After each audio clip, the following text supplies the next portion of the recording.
마태복음 6장 33절 34절 말씀 마음을 집중하시고 함께 읽어보십니다. 그런즉 너희는 먼저 그의 나라와 그의 의를 구하라. 그리하면 이 모든 것을 너희에게 더하시리라. 그러므로 내일 일을 위하여 염려하지 말라. 내일 일은 내일이 염려할 것이요 한날의 괴로움은 그 날로 족하니라. 아멘. 새로운 달 6월 첫날 첫 시간, 우리 하나님께 영광 돌리시는 여러분 모두에게 6월에도 하나님께서 예배하신 충만한 은혜를 온전히 누리는 달이 될 수 있기를 먼저 주님의 이름으로 축복합니다. 아멘. 5월달은 가정의 달로 우리는 이제 익숙하죠. 그럼 6월은 호국 보훈의 달. 그래서 우리 이제 나라와 민족을 위해서 더 마음에 담고 기도하는 달이기도 합니다. 이제 6월에 6.25 전쟁을 겪었던 우리 민족은 이 땅에서 다시는 그런 일이 없도록 하기 위해서라도 더 마음에 새기고 우리 하나님께서 이 나라와 민족을 지켜주셔야만 한다는 것을 마음에 새기고 또 이 나라가 부강해져야만 우리의 가정도 개인의 삶도 지켜지는 것이죠. 그래서 특별히 우리 기독교인들은 나라와 민족을 생각하는 그리고 기도하는 애국자들입니다. 6월 한 달 동안 우리의 모든 기도 다 중요하지만은 더욱 나라와 민족을 위해서 또 이 나라가 하나님께서 함께 하시는 나라로서의 또 바르게 세워질 수 있도록 더욱 기도해 주시기 바랍니다. 그래서 이제 오늘 이 제목이 하나님의 나라와 의, 마태복음 6장 33절에서 아주 중요하게 강조하는 내용입니다. 나라라고 하면은 우리는 대개 이제 이 영토, 그러니까 우리가 살고 있는 대한민국의 이 땅, 이 대한민국이라는 나라, 또 이 세상에는 200개가 넘는 나라들이 있죠. 그런데 성경에서 강조하는 나라는 먼저 하나님의 나라예요. 그래서 하나님의 나라는 어떤 영토의 개념이 아니고 하나님이 다스리시는 통치의 개념입니다. 그렇다면은 전 세계 200여 개가 넘는 나라라 하더라도 하나님이 다스리심을 인정하고 하나님의 통치, 그 주권을 받아들이는 것이 거기가 곧 하나님의 나라입니다. 그러니 우리 나라도 먼저 하나님의 함께 하시는 하나님의 나라, 이 영토라는 개념보다도 우리 각 개인에게 있어서도 하나님이 나를 다스려 주심을 내가 먼저 인정하는 거예요. 하나님이 나를 다스리심에 대한 순종으로 내가 살아갈 때 거기에서는 하나님이 늘 원하시는 게 의를 요구하시는 거예요. 그러면 그 하나님의 나라와 의를 먼저 구하라고 오늘 말씀하시잖아요. 너희는 먼저라는 게 우리의 우선순위에 있어서, 그럼 먼저 구할 것을 구하면은 나중 것이 해결되게 하신다는 말씀이죠. 그래서 여기서 보면은 하나님 나라와 하나님의 의를 먼저 구하면, 그리하면 이 모든 것을 너희에게 더하시리라. 더해 주신다는 것은 그는 부가하시는 거예요. 더해 주시는 또 일종의 부산물이라는 것이죠. 본질과 거기에 더해 주시는 부산물이라면은 하나님이 보실 때에는 이 모든 것, 사실 우리에게는 이 모든 것이 더 중요하게 여겨지지 몰라도 하나님께는 우리의 이 모든 것이, 그는 하나님 나라를 위해서 이 모든 것이 공급되는 것이고, 그러면 하나님의 관점에서 보면 하나님의 나라가 우선이고 이 모든 것은 부가적인 부산물이에요. 그런데 이걸 모르면 우리는 하나님 나라에 관심이 없어 내게 있는 모든 것에 집착하기 쉽죠. 그런데 하나님의 나라와 의를 구하라고 하는 것을 여기 이제 마태복음 6장에는 6장 9절부터 예수님의 기도가 있잖아요. 그러므로 너희는 이렇게 기도하라. 또 우리가 익숙한 것은 하늘에 계신 아버지를, 하늘에 계신 우리 아버지여, 이름이 거룩히 여김을 받으시오며 나라가 임하시오며 뜻이 하늘에서 이루어진 것 같이 땅에서도 이루어지게 하옵소서. 예수님이 가르쳐 주신 주기도문의 전반부도 하나님의 나라와 의를 먼저 구하는 기도를 예수님도 하셨고 우리로 하여금 그렇게 기도하라고 말씀하시는 거예요. 그러니까 우리의 삶에 하나님 나라와 하나님의 의는 수단이 아니에요. 목적이 돼야 되는 거예요. 그런데 우리 이제 이 말씀을 받으면서도 모든 것을 더해 주시는 거야? 그래? 그러면서 우리는 여전히 모든 것을 더해 주시는 것에 그것을 목적으로 삼아 이 앞에 있는 것은 수단으로 삼는 거예요. 이걸 구하기 위해서 이거를 주신다니 그럼 이걸 구해야 되겠네. 그러면 우리가 수단화해버려, 목적을 수단화해버리면, 그러면 어떻게 되냐면요, 거래 수단이 되는 거예요. 그게 하나님 앞에 기도하는 것이 거래하는 개념으로 이것을 얻기 위해서 그러면 하나님 나라를 구해야 되는 거야? 그러니까 이게 수단화되는 거리는 것이죠. 그러나 하나님이 기뻐하시지 않아요. 목적과 수단을 혼동하면 안 됩니다. 수단이라는 것은 목적을 향하여 가는 하나의 방편일 뿐이지, 그러나 이 목적에 집중하게 되면은 그 모든 부가 되는 것은 하나님은 그냥 자연스럽게 우리에게 얻게 하시는 겁니다.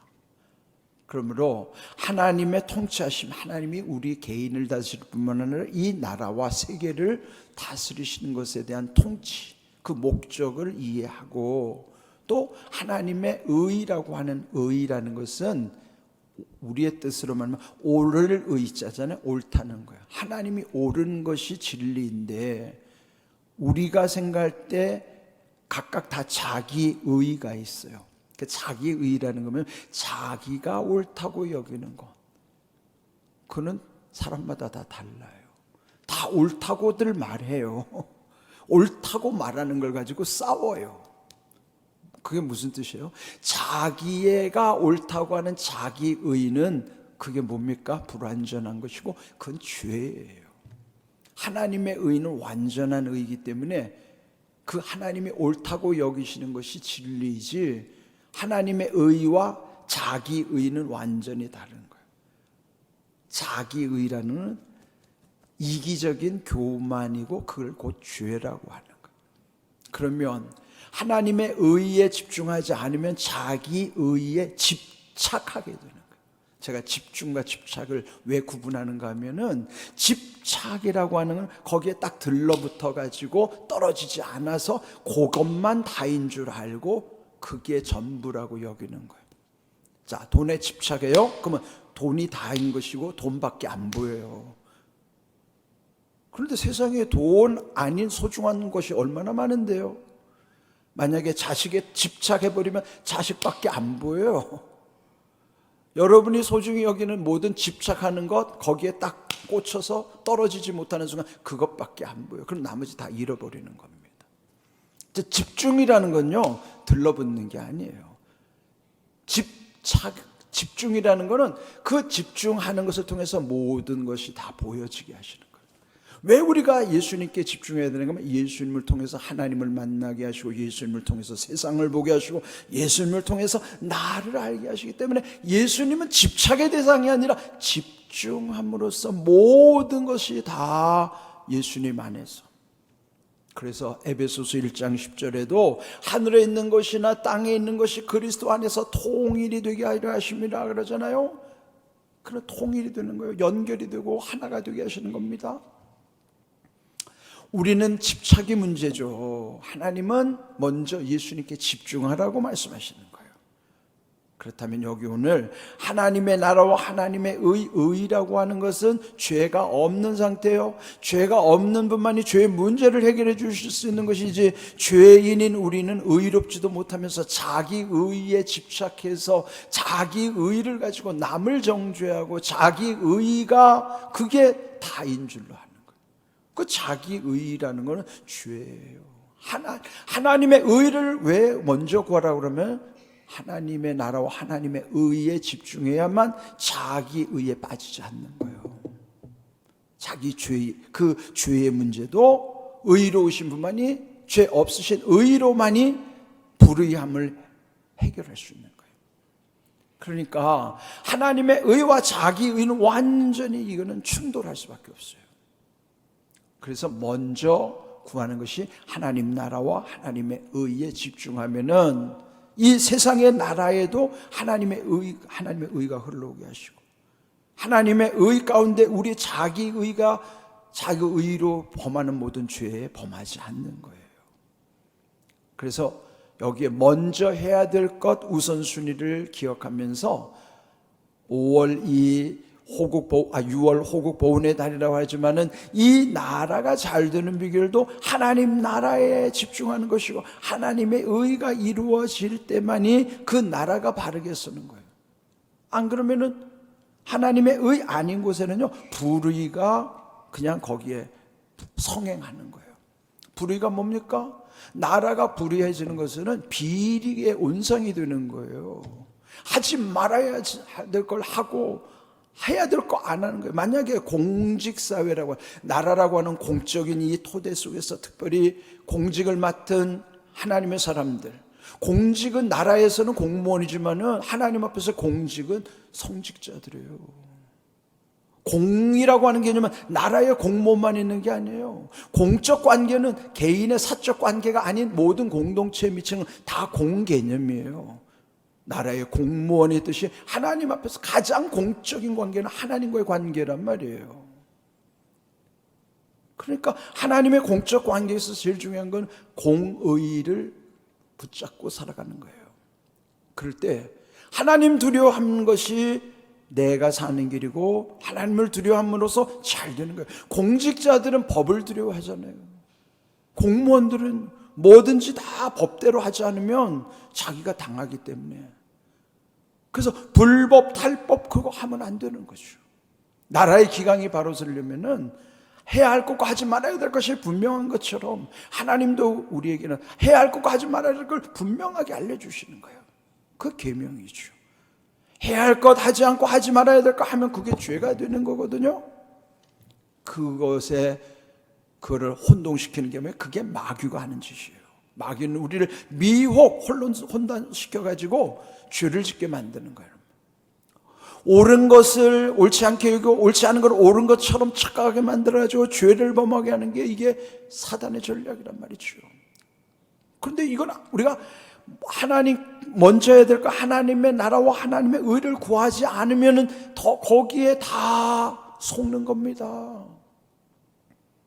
이 6월에 이 나라와 민족, 먼저 하나님의 나라가 임해야만, 하나님의 뜻, 그 공의가 우리 가운데서 이루어져야만, 그래야 모든 질서 안에서의 균형과 조화의 아름다움이 이루어지는 거예요. 그래서 6월 달에 주신 이 말씀, 이 말씀이 우리에게는 우리 모두의 기도의 제목이 되어야 된다는 것이죠. 지난달 5월 월삭 축복 새벽 기도회 때 우리 한 청년이 그냥 은혜를 받았다면서요. 근데 제가 며칠 전에 우리 청년부 담당하는 김진우 목사님께 들었어요. 그 청년이 5월에 월삭에 은혜 받고 기도한 대로 얼마 전에 국민연금관리공단 거기 들어가기 어렵습니다. 근데 최종 합격해가지고 요 가까운 강서지사에 발령받았대. 가까운 강서지사. 응답받은 거예요. 네? 그러니까 여러분, 이 월삭이 얼마나 중요한 건 아셔야 돼요. 네? 요즘 취업하기도 어려운데 더군다나 공기업에 들어가는 거는 요즘 하늘이 별따기예요. 그런데도 그 가까운 또 강서지사에 발령받는 건 그건 더 어려운 거예요, 사실은. 그런데 이렇게 우리가 할 수 없는 것도, 그 청년은 5월에 하나님께 구한 대로 기도 응답을 받고 그렇게 간증하는 모습이 얼마나 아름다운지. 6월에도요, 먼저 구해야 될 게 하나님의 나라와 하나님의 의를 구하는 우리에게도 그렇게 할 때 이 모든 것을 너희에게 더하시라는 것은 합력해서 선을 이루어서 여러분이 구하지 않는 것까지도 하나님이 아신단 말이에요. 그럼 하나님이 다 그를 잘 되게 하실 거예요. 그런데 이거를 얻으려고 수단으로, 거래 수단으로 이렇게 하지 마세요. 하나님의 나라와 하나님 뜻, 그 의는 우리 삶의 목적이 돼야지요. 거기에 집중함으로써 모든 우리 안에 집착의 문제도 이기게 하시고 모든 것을 더해 주시는 하나님의 은혜를 경험하게 되는 거예요. 5월에 그렇게 응답받은 간증이 있던 것처럼 6월에도 또 지난 다음에 이런 간증들이 많아야죠. 그런즉 너희는 먼저 그의 나라와 그의 의를 구하라. 그리하면 이 모든 것을 너희에게 더하시리라 말씀하면서 34절 중요하죠. 그러므로 내일 일을 위하여 염려하지 말라. 내일 일은 내일이 염려할 것이요 한날의 괴로움은 그날로 족하니라. 우리 인생의 문제는 뭐예요? 염려, 걱정, 근심. 그는 뭐예요? 내일에 대한 거예요. 아직 오지도 않은 내일에 대한 염려, 걱정, 근심으로 우리의 삶이 너무나 곤고한 거예요. 그런데 아직 오지 않은 내일에 대한 염려, 걱정, 근심은 그 불신앙이라는 거죠. 왜요? 하나님의 나라와 의를 구하는 사람에게는 그러므로 내일도 걱정하지 말라는 거예요. 예? 내일 아직 오지 않은 것도 하나님께서 먼저 하나님 나라와 의를 구하는 이들에게는 그 내일의 문제까지도 염려, 걱정, 근심 그건 하지 말아라. 그 염려, 걱정, 근심뿐만 아니라 그 한날의 괴로움 그 날로 끝내라는 거예요. 그 날에 족하니라. 그냥 계속 연장시키지 말라는 거예요. 한날의 괴로움 그 날로 끝내세요. 그 날로 족하다는 거는 그 날로 끝내라는 거예요. 왜 자꾸 내일로 이어가냐 말이에요. 한날의 괴로움은 그 날로 족하게 끝내버리세요. 내일이라고 하는 하나님이 예비하시는 은혜를 생각하면서 우리가 먼저 집중해야 되는 것은 하나님 나라와 하나님의 의라는 사실을 기억하십시오. 그럼 이 하나님의 의가 어디로부터 오는가? 시편 36편 5절 6절이 다윗의 고백이에요. 함께 읽어봅니다. 여호와여 주의 인자하심이 하늘에 있고 주의 진실하심이 공중에 사무쳤으며 주의 의는 하나님의 산들과 같고 주의 심판은 큰 바다와 같으니이다. 여호와여 주는 사람과 짐승을 구하여 주시나이다. 다윗이 왕이지만은 하나님의 의가 여기 세 번째 나오죠. 세 번째 나오는 주의 의는 하나님의 산들. 그런데 이게 다 하나에 연결되는 거예요. 한 라인이에요. 한 라인. 그는 어디로부터 오는가? 하늘과 공중으로부터의 산으로 둘러서서 마지막 큰 바다로 흘러가게 하는 거예요. 이게 하나님의 역사 방법입니다. 어디로부터 시작돼요? 하늘로부터 모든 것이 시작되는 거예요. 하늘에 뭐가 있어요? 하늘에 여기 영어 성경 heaven이라는 하나님의 나라 천국을 말하는 거예요. 그 다음에 공중이라는 sky, 우리 눈에 보이는 파란 하늘, 그게 공중이에요. 또 우리는 그걸 하늘이라고 그러죠. 그건 sky로서의 하늘이고 그 너머에 있는 heaven은 하나님의 나라 천국을 말하는 거예요. 모든 게 거기서부터 내려오는 거예요. 뭐가요? 주의 인자. 인자라는 게 뭐냐면은 하나님의 사랑, 은혜를 말하는 거예요. 그러니까 heaven, 천국에서부터의 하나님의 은혜가 어디로 임하는 거야? 이 공중에 뭘로 임하는 거예요? 거기에는 주의 진실하심. 진실이 뭐예요? 말씀을 이루시는, 약속을 이루시는 게 진실한 거예요. 그게 하늘나라 천국에서부터 이 공중으로 내려와서 그 다음에 우리에게 구체적으로 이르는 건 뭐예요? 주의 의가 하나님의 산들이라는 거는 그 예루살렘 성을 감싸고 있는 산이 시온산이에요. 성산, 하나님의 산. 근데 왜 하나님의 산들이라고 그랬나? 모든 산이 거기만 있는 게 아니라 우리를 둘러싸고 있는 산들이 있어야 돼요. 그럼 뭐예요? 첩첩산중이라고 그러면 문제라는 것이, 문제가 첩첩산중이면 그게 문제지만 사실은 하나님의 의로 첩첩산중으로 쌓여주면 그는 우리를 보호해 주시는 거예요. 하나님의 의가 우리를 둘러싸고 있어야 세상의 온갖 불의, 나의 자기의, 이런 것이 하나님의 의가 하나님의 산들로 나를 둘러싸줘야만 되는 거예요. 그게 은혜죠. 그럼 마지막에 뭘로 끝나는가? 심판으로 끝나요. 그게 어디 있어요? 제일 낮은 곳에, 큰 바다는 이 지구에서 가장 낮은 곳이 바다예요. 왜? 그래서 모든 물은 흘러서 왜 가장 낮은 곳 바다로 흘러가는 거예요. 가장 높은 곳에서부터 가장 낮은 곳으로 하나님의 역사가 어떻게 이루어지는가? 마지막은 심판이에요. 심판. 이걸 우리가 기억하며 살아야 돼요. 여호와 하나님, 주로 표현했죠. 주의 인자심이 공중에, 주의 인자심이 하늘에 있고 주의 진실하심이 공중에 사무쳤으며 주의 인은 하나님의 산들과 같이 우리를 둘러싸고 마지막에 주의 심판은 큰 바다와 같다는, 이 네 가지가 다 연결이 되는 겁니다. 이 6월 새로운 달 첫날 첫 시간에 우리 안에 먼저 새겨야 될 게 하나님 나라 그리고 하나님의 의예요. 그걸 구하십시오. 6월에도 말씀이 육신이 되는 은혜 가운데 말씀대로 이루시는 하나님의 은혜와 복을 온전히 경험하고 간증하며 누리는 삶. 그래서 여러분이 또 6월에는 내게 이런 하나님이 응답 주셨음, 그리고 이렇게 더해 주셨던 은혜들을 간증할 수 있기를 주님의 이름으로 축복합니다. 아멘.